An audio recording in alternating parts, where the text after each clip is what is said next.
Durante años, el PSG tuvo una obsesión, y no era ganar la Champions, era hacer feliz a Mbappé.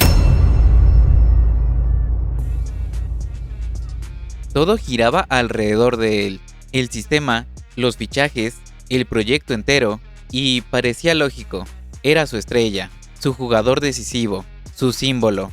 Pero en 2024, Mbappé se fue al Real Madrid, y muchos pensaron que el PSG se iba a derrumbar, que sin su líder, el proyecto se iba a caer a pedazos. Pero pasó exactamente lo contrario. El equipo empezó a jugar mejor, más colectivo, más equilibrado, más impredecible. Ya no había un solo protagonista, había varios. Y el que mejor entendió ese nuevo PSG fue Ousmane Dembélé, un jugador hecho a la medida de lo que quería Luis Enrique, un extremo que se movía por todo el frente de ataque, que desordenaba defensas, que hacía jugar mejor a los demás. Ese PSG sin Mbappé terminó ganando la Champions, y Dembélé terminó ganando el Balón de Oro. Mientras tanto, en el Real Madrid, el equipo empezó a perder equilibrio, a depender demasiado de Mbappé, y a veces hasta jugar mejor cuando él no estaba. Y entonces la pregunta se vuelve inevitable. ¿Luis Enrique siempre tuvo razón? ¿El PSG necesitaba perder a su estrella para convertirse en un equipo campeón? Para entender esto hay que regresar a esos últimos meses de Mbappé en París. El ambiente ya estaba tenso. No era un secreto para nadie que Mbappé quería irse. El club lo sabía, los aficionados lo sabían, y el vestidor también. Luis Enrique llegó con una idea muy clara. Un equipo que presione, que rote posiciones, que ataque y defienda en bloque. Nada de estrellas intocables, nada de jugadores que no corran, nada de sistemas hechos para una sola persona. Y ahí empezó el choque, porque Mbappé, por talento, por peso mediático y por jerarquía, no era un jugador cualquiera, era el PSG. Pero Luis Enrique no pensaba así. Para él, el PSG debía ser un equipo, no una marca personal. Y aunque nunca lo dijo de forma directa, sus decisiones lo dejaron claro.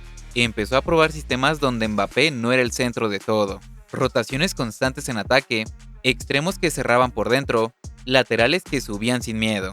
Un fútbol mucho más colectivo. Y entonces cuando Mbappé se fue al Real Madrid en el verano del 2024, muchos pensaron que el PSG iba a entrar en crisis. Pero Luis Enrique vio una oportunidad. Por fin podía construir el equipo exactamente como quería, sin jerarquías intocables, sin un jugador que condicionara todo el sistema.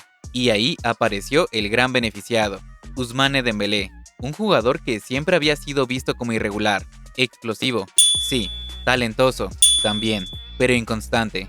Luis Enrique lo transformó, dejó de ser un extremo pegado a la banda para convertirse en una pieza clave. A veces arrancaba por derecha, a veces aparecía por izquierda, a veces aparecía como falso 9.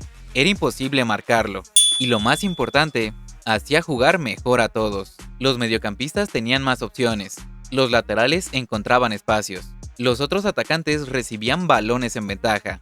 El PSG dejó de ser el equipo que esperaba que Mbappé resolviera. Ahora era un equipo que atacaba por todos lados. Un día Dembélé, otro día era Vitinha, otro día Kvaratskhelia, otro día Hakimi. No sabías por dónde iba a llegar el golpe. Y ese cambio se notó sobre todo en Europa. El PSG empezó a jugar partidos grandes sin miedo, presionando arriba, moviendo el balón con paciencia y atacando con 5 o 6 jugadores. Nada de esperar el contragolpe para Mbappé, nada de pelotazos largos, era un equipo. Y ese equipo fue avanzando rondas, con partidos serios, con un estilo reconocible, con un Dembélé cada vez más decisivo, goles, asistencias, regates y sobre todo, liderazgo. No el liderazgo de gritar o mandar, sino el de aparecer cuando el equipo lo necesitaba. Cuando llegó la final de Champions, ya no era una sorpresa.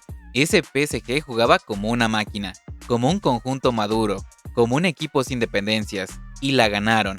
La primera Champions del club llegó justo después de la salida de Mbappé, y con eso el discurso cambió por completo. Lo que antes era una tragedia, se convirtió en una liberación. Mientras tanto, en Madrid, la historia iba por otro camino. Mbappé llegó como la gran estrella, el fichaje soñado, el jugador que iba a dominar Europa vestido de blanco. Pero el equipo empezó a perder equilibrio.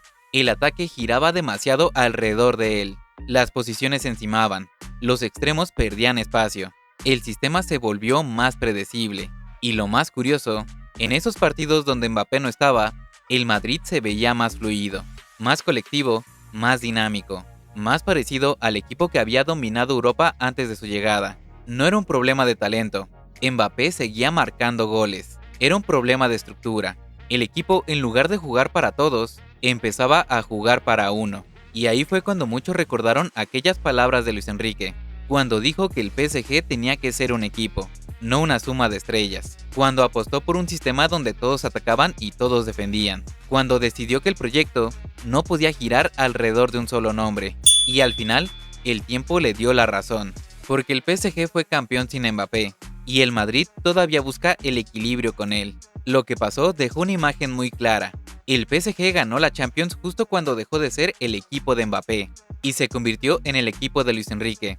Un equipo sin jerarquías intocables, sin un jugador que condicionara todo el sistema, sin una sola vía de ataque. El balón empezó a pasar por todos. Los goles llegaron desde distintas posiciones, y el rival ya no sabía a quién frenar. Ese cambio no fue casualidad, fue la consecuencia de una idea. Luis Enrique no quería un proyecto basado en una estrella. Quería un sistema que funcionara incluso si faltaba su mejor jugador. Y eso fue exactamente lo que ocurrió. Mientras el PSG se hacía más colectivo, el Real Madrid se volvía más dependiente de Mbappé, no porque él jugara mal, sino porque su presencia obligaba al equipo a girar alrededor suyo. Y ahí está la gran ironía de toda esta historia. El PSG ganó su primera Champions sin su máxima estrella, y el Madrid empezó a extrañar el equilibrio que tenía antes de su llegada. Esto no es una cuestión de talento, es cuestión de estructura. Y en esa batalla entre la estrella y el sistema de Luis Enrique terminó ganando. Y así lo que parecía una pérdida irreparable para el PSG, terminó siendo el punto de partida para su mejor etapa, sin su máxima figura, sin depender de un solo nombre, con un equipo mucho más equilibrado y difícil de descifrar. Luis Enrique apostó por el colectivo, y el colectivo le respondió con la primera Champions en la historia del club. Mientras tanto, en Madrid el debate sigue abierto, porque tener al mejor jugador del mundo no siempre garantiza el mejor equipo. A veces el fútbol no se trata de juntar estrellas, sino de construir una idea. Si te gustó esta historia, deja tu like, suscríbete al canal y cuéntame en los comentarios, ¿crees que Luis Enrique siempre tuvo la razón sobre Mbappé? Esto es Fútbol Rex, y si te quedaste con ganas de más, te voy a dejar por aquí este video, donde te cuento cómo Guillermo Ochoa pasó del amor al odio con la selección mexicana. ¿Qué esperas? Nos vemos en este video.